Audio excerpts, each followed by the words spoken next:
How are you guys doing? It is Wednesday, September 9th, 2020, out here in this quarantine.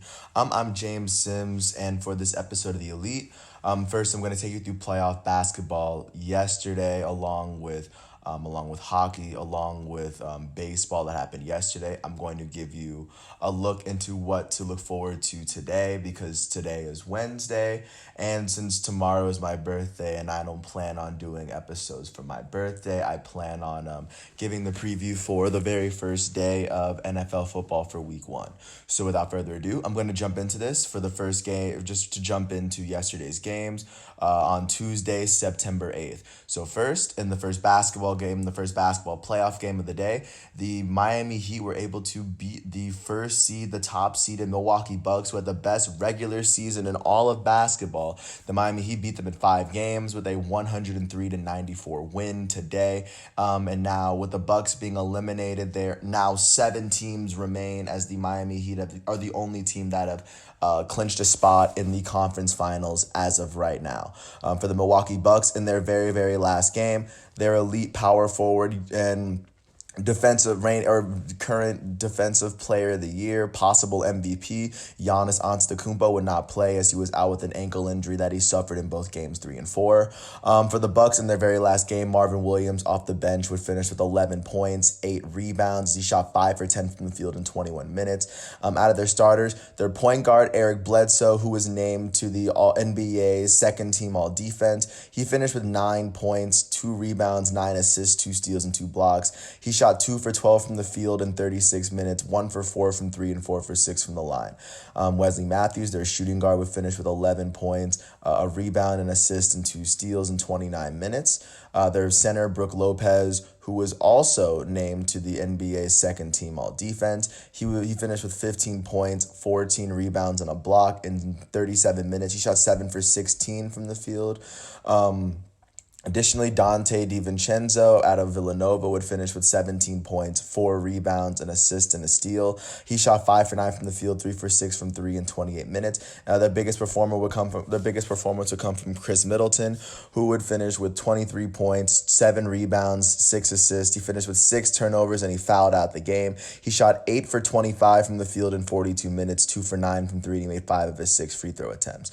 This will be the very last game of a very impressive season for the Milwaukee Bucks, which saw them reach up to the very best record in the entire NBA, and I think it all just fell apart for them in the playoffs. But all the credit to the Miami Heat, the winning team, the team that actually gets to advance. For the Miami Heat, first of all, they are 8-1 in the playoffs. This is the first time they've advanced to the Eastern Conference Finals since 2014, right before LeBron James left the team. And leading the way for them, starting off the bench, Kelly Olynyk would finish with 12 points and 6 rebounds in 17 minutes. Tyler Hero, their shooting guard, would finish with 14 points, 8 rebounds, 6 assists, a steal, and a block in 37 minutes. He shot 5 for 10 from the field, 3 for 7 from 3, and he made his only free throw attempt. Additionally, looking at the starters, Bam Adebayo, their power forward, would finish with 13 points, 6 rebounds, and a couple assists, shooting 4 for 9 from the field. Jay Crowder, their small forward, would finish with 16 points, 6 rebounds. He shot 4 for 9 from the field. All of his attempts came from 3. And Jimmy Butler would finish with 17 points, 10 rebounds, and 6 assists as he shot 4 for 6 from the field, making his only 3 attempts. And he made all 8 of his free throws. And Goran Dragic, their point guard, would finish with 17 points, 4 rebounds, and 2 assists. He shot 7 for 15 from the field in 33 minutes. And with this win, like I said, the 5th seed Miami Heat, after being the lower seed against the Indiana Pacers and the Milwaukee Bucks, will advance to the Eastern Conference Finals. Moving on to the second game of the day. The top seed in the West, the Los Angeles Lakers, were able to take a 2-1 series lead over the 4th seed Houston Rockets after beating them 112-102. For the Houston Rockets, off the bench, Jeff Green would finish with 16 points, a couple rebounds, and assist. Out of their starters, their power forward, Robert Covington, would finish with 10 points, 5 rebounds, 3 assists, and 4 steals on the night for the Houston Rockets. Additionally, Eric Gordon would finish with 10 points, 2 rebounds, and 4 assists. He shot 2 for 9 from the field on the day. Their elite point guard, Russell Westbrook, would finish with 30 points, 8 rebounds, 6 assists, 2 steals, and a block. He shot 13 for 24 from the field in 36 minutes, shooting 2 for 4 from 3, making both of his free throws.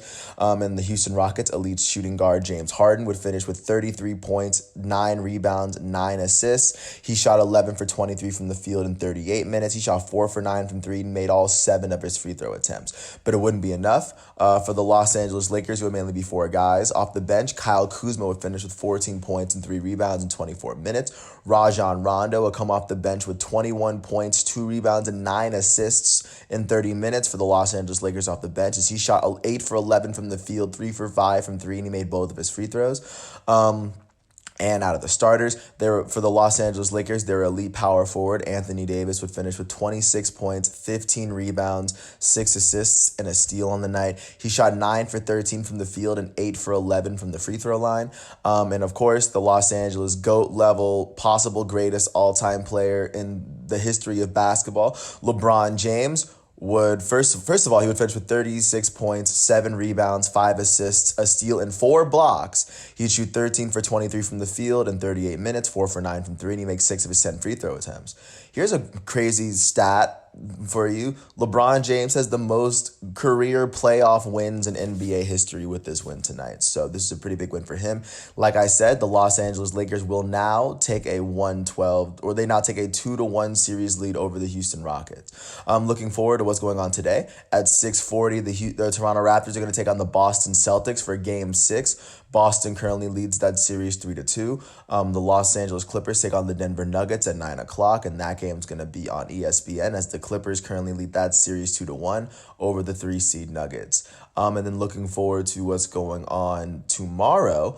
The Los Angeles Lakers are going to play the Houston Rockets at 7 p.m. tomorrow on TNT. And like I said, because it's my birthday, I won't really do a whole segment about that. Now I'm going to jump to the WNBA, just to say in the basketball bubble going on to yesterday's games. Onyeka Ogwumike would finish with 20 points and 8 rebounds as the Los Angeles Sparks were able to get their 15th win of the season over the Liberty, who are now 2-17 on the season. The Washington Mystics beat the Minnesota Lynx 89-86. Maisha Hines-Allen would finish with 26 points and 9 rebounds. Aja Wilson, the center for Las Vegas, would finish with 22-16 as the Aces beat the Fever last night to jump to 15-4. Looking forward to what's going on today. First, the Phoenix Mercury, led by Brittany Griner, look to take on the Connecticut Sun at 7 o'clock. At 8 o'clock, the Atlanta Dream look to take on the Chicago Sky. And following that on CBS Sports Network, the Dallas Wings take on the Seattle Storm, who have the best record in the WNBA. And then jumping to what's going down tomorrow, the New York Liberty are going to take on the Indiana Fever, and they're going to face off at 7 o'clock. At 8 o'clock tomorrow, the Vegas Aces are going to take on the Minnesota Lynx on ESPN2. And at 10 o'clock, the Misses are going to take on the Sparks at 10 o'clock Eastern Standard Time. So that's what to look forward to in the WNBA. Now jumping to the NHL with Stanley Cup playoffs that are going on. Jumping into last night's game, the Las Vegas Golden Knights were able to even the series with the Stars by blanking them 3-0, scoring all 3 of their goals in the second period. Like I said, they tied the Western Series with the Stars at 1 as the top seed. Big performance from their goalie, Robin Lehner, who would have 24 saves, and he'd go completely perfect for the game. Also for Vegas, their center, Paul Stastny, would finish with a goal and an assist. Big win, like I said, for the Vegas Golden Knights to at least tie up this series. I'm looking forward to what's going on today. The New York Islanders take on the Tampa Bay Lightning at 8 o'clock as the Lightning lead that series 1-0 after scoring 8 goals on the New York Islanders on the 7th or on Monday. Looking forward to what's going on tomorrow. The Golden Knights are going to take on the Stars for Game 3 as that series is now tied at 1-1. And without further ado, I'm going to jump into baseball very quickly just to show you what's going on with baseball. And because today is Wednesday, I'm just going to take you through the games, no stats, no standings, just to give you a bit of insight into what's going on with baseball. And starting out in the East, The Philadelphia Phillies hosted the Boston Red Sox for a doubleheader. In the very first game, the Phillies were able to beat the Boston Red Sox 6-5 as Neris picked up his second win of the season. Eflin would get the start. Perez would get the start for the Red Sox. He would allow 4 runs in 5 innings, striking out 2 batters. Eflin would get the start for Philadelphia. He would allow 3 earned runs, striking out 6 batters in 5 innings. But this game would eventually come down to the seventh inning, where because it was a doubleheader, Alec Bohm would get a 2-run single to win the game for the Philadelphia Phillies. And they would take this first one. For the Boston Red Sox, their first baseman, their right fielder, Alex Verdugo, finished 1 for 3 with an RBI and 2 runs. He hit his 6th home run of the season in the 5th inning. Rafael Devers, the Red Sox third baseman, would finish 3 for 4 with 3 RBIs and 2 runs. He hit 2 home runs in the game, one in the 5th and one in the 3rd, one in the 5th. He now has 3 RBIs, 2 runs in the game. He has 9 home runs on the season. Also, their catcher, Christian Vasquez, would finish the game 4 for 4 on the night. Looking to the Philadelphia Phillies, first off, Andrew McCutchen, former MVP, finished 1 for 3. Bryce Harper, their elite center fielder, would finish 0 for 3 with a run on the day as he got a walk. Also, their third baseman, Alec Bohm, their young rookie, I believe, he finished 3 for 4 with 4 RBIs on the day. And like I said, the Phillies would take the first game of this doubleheader. Jumping to the second, the Boston Red Sox were able to beat the Phillies 5-2. Mazza would pick up his first win for the Boston Red Sox on the season. Vince Velasquez would get the start for the Philadelphia Phillies. He would allow 2 earned runs, striking out 9 batters in 5 innings. He would get a no decision. Mazza would only allow 2 earned runs and strike out 4 in 5 innings to help secure this win for the Boston Red Sox. Just looking at the Phillies, their first baseman, Rhys Hoskins, finished 2 for 4 with a run. Not much going on for the Phillies. Hoskins was the only player to get over 1 hit. Their elite right fielder, Bryce Harper, would finish 0 for 2 with a walk on the day. Looking out to Boston, their shortstop, Xander Bogaerts, would finish 1 for 3 with a run. Their center fielder, Jackie Bradley Jr., would finish 3 for 3 with a run on the day. Their first baseman, Bobby Dalbec, would go on to finish the game 2 for 4 with 3 RBIs and a run. As after splitting this series, the Boston Red Sox are officially 15-29 in the American League East, and the Philadelphia Phillies are 21-18 in the NL East. Jumping out to yet another AL East NL East matchup, the Washington Nationals, the defending champs, were able to beat the Tampa Bay Rays 5-3 last night. As Anibal Sanchez picked up his second win of the season, Yarbrough would pick up his third loss. He would allow 4 earned runs in a little under 3 innings pitched, striking out 1 batter. For the Tampa Bay Rays, not much going on. Their second baseman, Brandon Lau, would finish 1 for 4 with a run. Their first baseman, He-Man Choi, would finish 1 for 4 with an RBI and a run. Looking out to Washington, like I said, Anibal Sanchez would get his second win of the season. He's now 2-4. He would allow 3 runs in 5 innings, striking out 6 batters. Just looking out to how the Washington Nationals did. Their shortstop, Trey Turner, would finish 1 for 4 with an RBI and a run. Juan Soto, their elite designated hitter for the day, he'd finish 1 for 2 with an RBI and a run. He walked twice. Also, their left fielder, Brock Holt, would finish 2 for 4 with a run. With this win, the Washington Nationals are now 16-25, and the Tampa Bay Rays now drop to 28-15. Continuing to stay out in the East, but I'm going to jump to yet another AL-NL East matchup. The New York Mets hosted the Baltimore Orioles, and the Orioles were able to beat the Mets 11-2 thanks to a 4-run 5th inning. Big scoring surge. They scored 2 in the second and third as well. Just big win. They had 9 runs by the end of the 5th inning. Just a lot going for them. Means would pick up his first win for the Baltimore Orioles. He's now 1-3. John Means would allow 1 earned run, striking out 5 batters in 6 innings pitched. As Michael Wacha would pick up his third loss for the New York Mets. He would allow 4 earned runs in 4 innings, striking out 3 batters. Looking out to the Mets first, their elite first baseman, Pete Alonso, would go 0 for 4. Their left fielder, Jeff McNeil, who's been hitting pretty well, he finished 2 for 3 with an RBI and a run. He hit his 3rd home run of the season, I think this week as well. And also the New York Mets catcher, Jake Marisnick, or their center fielder, would finish 2 for 4 with an RBI and a run. He had his 2nd home run of the season. Looking out to the Baltimore Orioles batters, their shortstop, Jose Iglesias, would finish 2 for 4 with an RBI on the day. Their catcher, Severino, would go on to finish the game 2 for 3 with 2 runs on the day. Their left fielder, Mountcastle, would finish the day 2 for 5 with 2 RBIs and a run. He now has 4 home runs in the season, I'm sorry. Their right fielder, DJ Stewart, would finish the game 1 for 4 with 2 RBIs and 2 runs. He now has 4 home runs on the season. Rio Ruiz, their third baseman, would finish 2 for 4 with 3 RBIs and a run. Their first baseman, Pat Valaika, would go on to finish the game 2 for 5 with 2 RBIs and 3 runs. Valaika now has 6 home runs on the season. Rio Ruiz now has 8. With this win, the Baltimore Orioles are now 20-21 as the New York Mets fall to 19-24.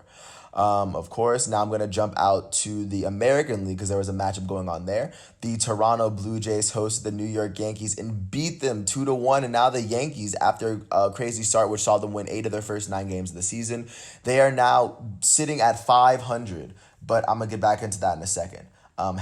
J.A. Happ would get the loss for the Yankees. He'd allow 2 earned runs, striking out 10 batters in 6 innings pitched, but he would eventually get the loss. Taijuan Walker would get the start for the Blue Jays. He'd allow no earned runs in 4 innings pitched, striking out 3. Yamaguchi would pick up the win for the New York Yankees.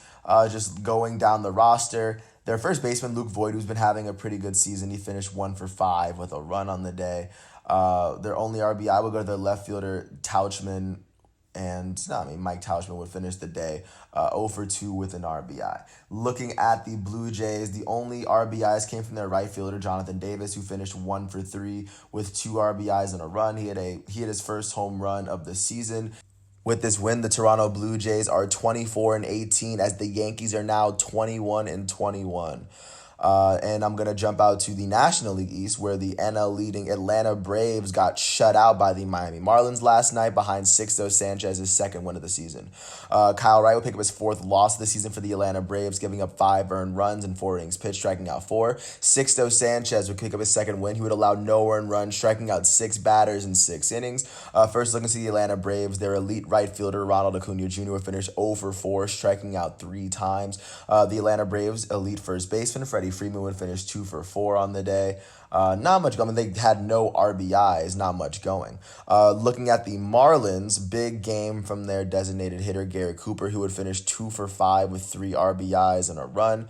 And also Matt Joyce, former Atlanta Brave, Miami Marlins right fielder, finished 1 for 4 with an RBI and a run. He now has 2 home runs on the season. And of course, Alfaro, their catcher, would finish 2 for 4 with 2 RBIs and a run. He now has a home run to his name on the season. With this win, the Miami Marlins are now 19-18, a game over 500 in the NL East, and the Atlanta Braves are 24-18. So that's everything going on in the East. I'm going to jump out to the Central very quickly. Just to start out, the St. Louis Cardinals hosted the Minnesota Twins for a doubleheader. In the first game, Jose Barrios would pick up his very first win of the season for the Minnesota Twins. He picked up his 4th win. He's now 4-3 on the season as Carlos Martinez picked up his second loss for the Cardinals. Carlos Martinez would allow 4 earned runs in less than 4 innings pitched, striking out 3. Jose Barrios would allow 3 earned runs, striking out 8 batters in 5 innings. For the Cardinals, their third baseman Tommy Edman would finish with his 3rd home run of the year. He finished 1 for 3 with 2 RBIs and a run. And for the Cardinals, their elite first baseman Paul Goldschmidt would finish 2 for 3 with a run on the day. Looking out to the Minnesota Twins, their third baseman, Josh Donaldson, former American League MVP Josh Donaldson, would finish 2 for 3 with 3 RBIs and a run as he hit his 3rd home run of the season. Nelson Cruz, their designated hitter, with his 14th home run of the season as he finished 1 for 3 with an RBI and a run. He also walked as well. Miguel Sano, their first baseman, would hit his 10th home run of the season. He finished 1 for 4 with 2 RBIs and a run. With this win, the Minnesota Twins are now 27-17 in the AL Central. I'm sorry, let me jump to the second game because the Twins, that was their 27th win of the season. The St. Louis Cardinals were able to get the win in the second game of the doubleheader to, of course, split the series. Ponce de Leon would get the start. He would only start for 3 innings. Dobnak would pick up his 3rd loss for the Minnesota Twins, pitching less than 3 innings as well. He's now 6-3 on this season. Looking out to see how the Twins did. Their designated hitter, Nelson Cruz, he hit his 15th home run in this game. He would finish 3 for 3 with an RBI and a run. He had a lot going for him this game. Rooker would hit his first home run of the year as Brent Rooker, the right fielder for the Minnesota Twins, would get that going as well. For the St. Louis Cardinals, it would be Cabrera that picked up his 3rd win of the season. He's now 3-1. Just looking to see who scored around the board. Of course, Tommy Edman, their right fielder, would finish 0 for 2, but he still finished with 2 runs on the day. Paul Goldschmidt, their elite designated hitter, would finish 1 for 4. Brad Miller, their second baseman, would finish 1 for 3 with an RBI and a run. Mac Carpenter, the third baseman, would finish 1 for 1 with an RBI and a run as he walked twice. After splitting the series, the Minnesota Twins are now 27-18, and now the St. Louis Cardinals are sitting at 18-17 in the National League Central.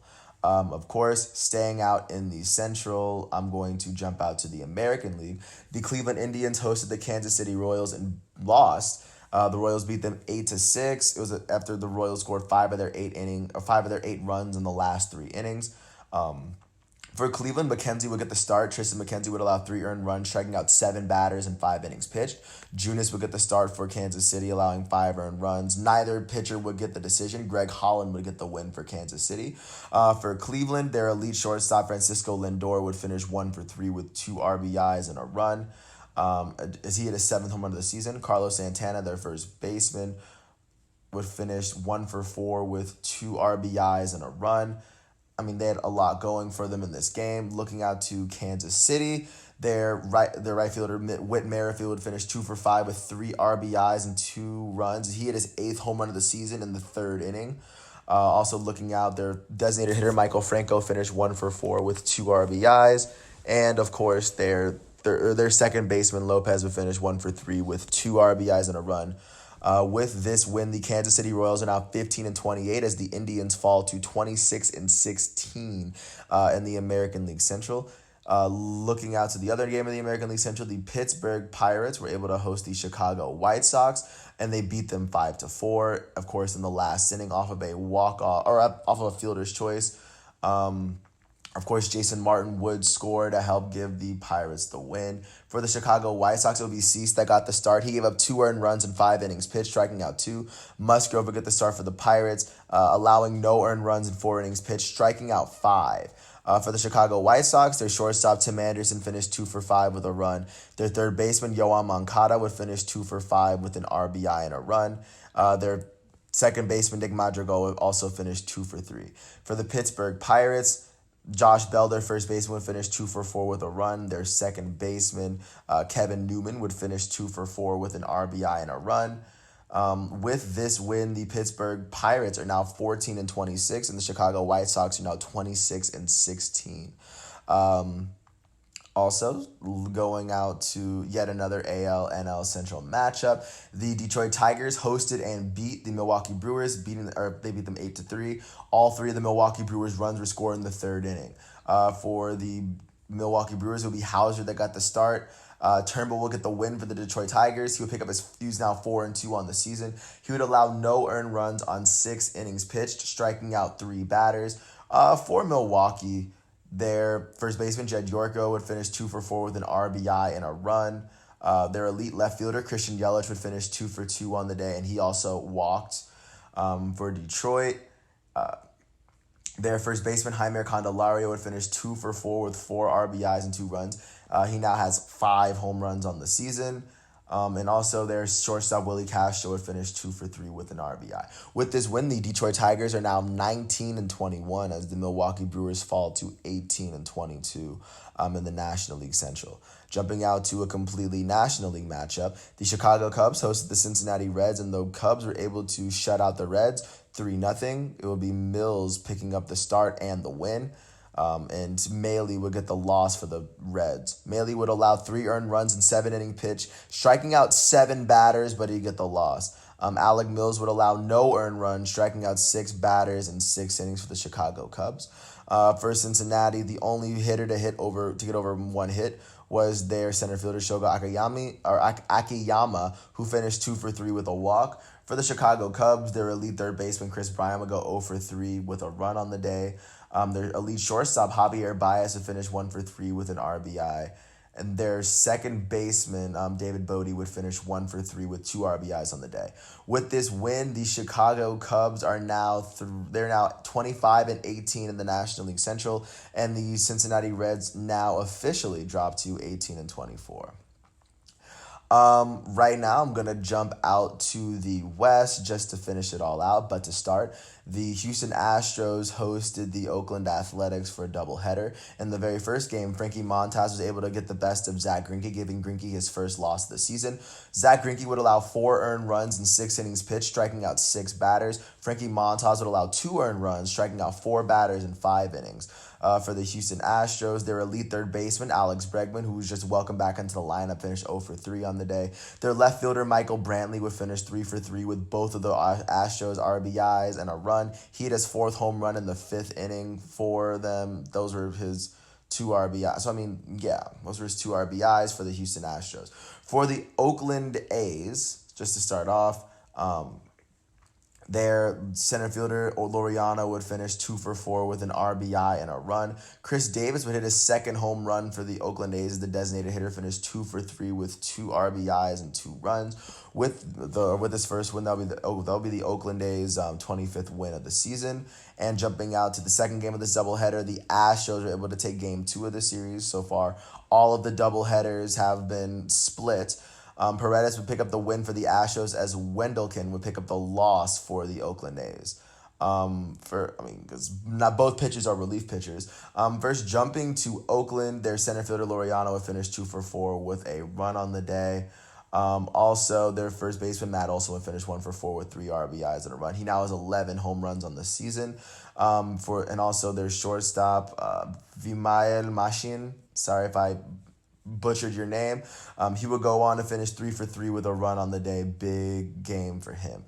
For the Houston Astros, George Springer, their designated hitter, would finish 1 for 1 with an RBI and a run. Straw, their center fielder, would finish 2 for 2, or 2 for 4, I'm sorry. Miles Straw would also finish the run for the day. Michael Brantley, their left fielder, finished 2 for 3 with a run. With this win, following this doubleheader, the Houston Astros are now officially 22-21, and the Oakland Athletics are officially 25-15 within the same division, might I add. Now I'm going to jump out into the Texas series because the Texas Rangers hosted the Los Angeles Angels. Lance Lynn was able to pick up his 5th win of the season. He's now 5-2. Heaney would pick up the start for the Los Angeles Angels. Andrew Heaney would allow 3 earned runs in 5 innings pitched, striking out 4. Lance Lynn would allow 1 earned run, striking out 6 batters in 7 innings. Looking at the Angels, their GOAT-level center fielder Mike Trout would finish 2 for 4 on the day. Well, he struck out once, but he still had a pretty good game. Their elite third baseman Anthony Rendon would finish 0 for 2 as he walked once. And also their pinch runner Taylor Ward, who was subbed in originally as a pinch runner, he finished 2 for 2 on the day. Looking out for the Texas Rangers, first to start off, like I said, Lance Lynn would go on to have an amazing game, but he would have a lot of run support as well. There's catcher Jose Trevino would finish 2 for 4 with 2 runs on the day. And another big game came from their first baseman, Ronald Guzman, who would finish 2 for 4 with an RBI on the day. With this win, the Texas Rangers are now 14-27, and the Angels dropped to 17-26 in the American League West. Now I'm going to jump up to the last team in the AL West. The Seattle Mariners went out to San Francisco, and they, after scoring all 5 of their runs in the first 3 innings, they would go on to lose to the San Francisco Giants. The Giants matched them up with 5 runs in the 4th inning. It was tied 5-5 up until the 7th, where they got their run. Webb would get the start for the Giants. He would pitch 5 innings, but he gave up 5 runs. But this game would go to relief. First, starting off with the Mariners, their shortstop, J.P. Crawford, would go on to finish 1 for 4 with 3 RBIs and a run. And additionally, Ty France, their designated hitter, finished 2 for 4 with a run as well. Evan White, their first baseman, finished 2 for 4 with a run. And last but not least, of course, their catcher, Luis Torrens, would finish 2 for 4 with an RBI.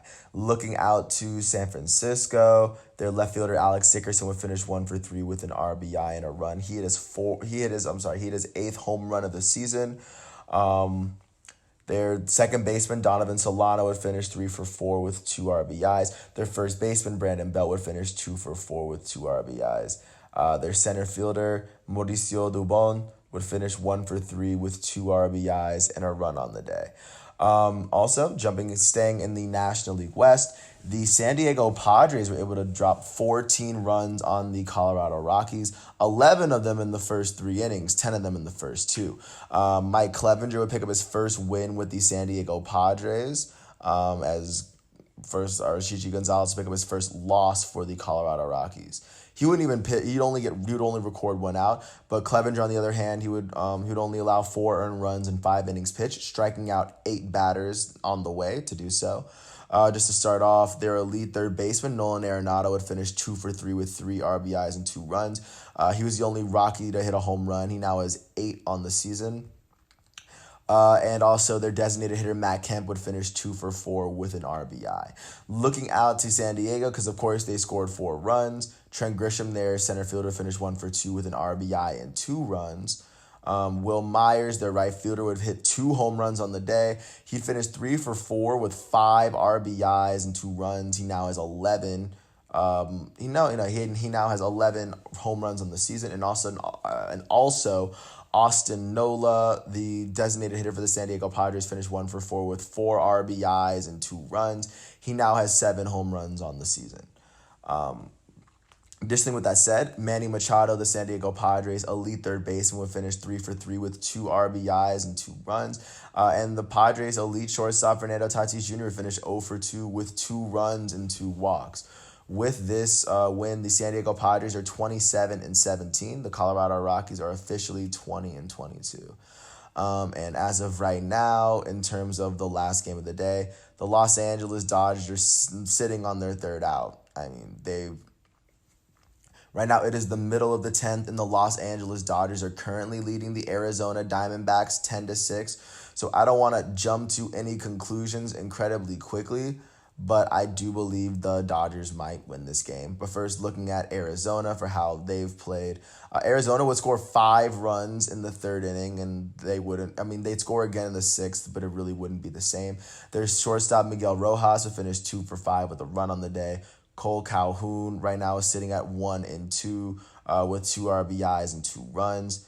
Looking at the Dodgers, Walker Buehler would get the start, but he would be taken out before the 3rd inning. He would allow 5 runs total, 2 earned runs, because that's when the Arizona Diamondbacks started scoring. But looking at the Dodgers, their elite right fielder Mookie Betts would finish 1 for 6 with an RBI on the day. Cody Bellinger, their elite center fielder, would finish 1 for 4 with a run. AJ Pollock, their designated hitter, 1 for 6 with 2 runs. Gavin Lux, their second baseman, their young second baseman, young prospect with a good, great first game.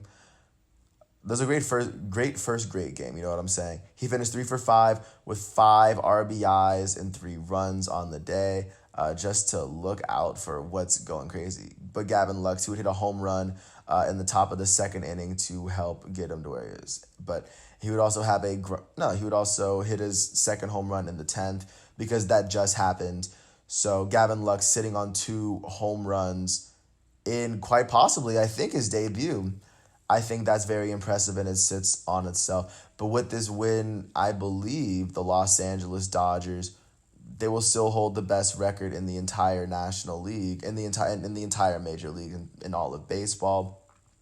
But as of right now, with this win, the Los Angeles Dodgers are now 31-12 if they pick up this win, and the Arizona Diamondbacks will be 15-28 once they pick up this loss. But with that said, I'm going to jump into the scores, the games to look forward to today. So today is Wednesday. First, there's only one game at 1:00. It'll be between the Brewers and the Tigers, and that game is going to be something to really kind of look forward to if you're watching one of those games. The first pitching matchup of the game is going to be between Corbin Burnes and Matthew Boyd. Pablo Lopez is looking to try to get his 4th win of the season as he takes on Tommy Milone and the Braves at 7:00. But before that, Rick Porcello was going to try to get his 2nd win of the season for the New York Mets. The former Cy Young winner takes on the Baltimore Orioles at 7:10. Just looking through, Zach Davies looks to get his seventh win of the season as he takes on 3-1 Antonio Senzatella of the Colorado Rockies at 8-10. Trevor Bauer, who's looking like one of the lead NL Cy Young candidates, is going to face off against Yu Darvish, another leading Cy Young candidate, at 8:15 as the Cincinnati Reds take on the Chicago Cubs in a game that I might actually watch. And at 9:40, a GOAT level pitcher is going to take the mound. Clayton Kershaw sitting on 5-1, a 5-1 record. He's going to take on Taylor Clark in the Arizona Diamondbacks at 9:40 Eastern Standard Time on MLB Network. And then, of course, on my birthday, because I won't be covering it because it's my birthday, at 2:15, it looks like Jack Flaherty is going to try to pick up his third win of the season as the Cardinals take on the Detroit Tigers. Also, just looking out for the games that are officially scheduled, Jake Arrieta is looking to get his fourth win of the season as the Phillies take on the Marlins, led by Sandy Alcantara. Just That's one to continue. Sonny Gray looks to pick up his sixth win of the season as the Reds take on the Cubs at 8:15. Garrett Cole looks to get his fifth win of the season as the Yankees take on the Orioles. Dustin May will take on Madison Bumgarner at 9:40 as the Dodgers take on the Arizona Diamondbacks. So that's going to be that. And another thing to look forward to, because it's going to happen on Thursday, and of course I'm going to miss it because that'll be my birthday, but I'll be able to cover the game after the fact, but I will bring it up right now. So, after a long summer, after a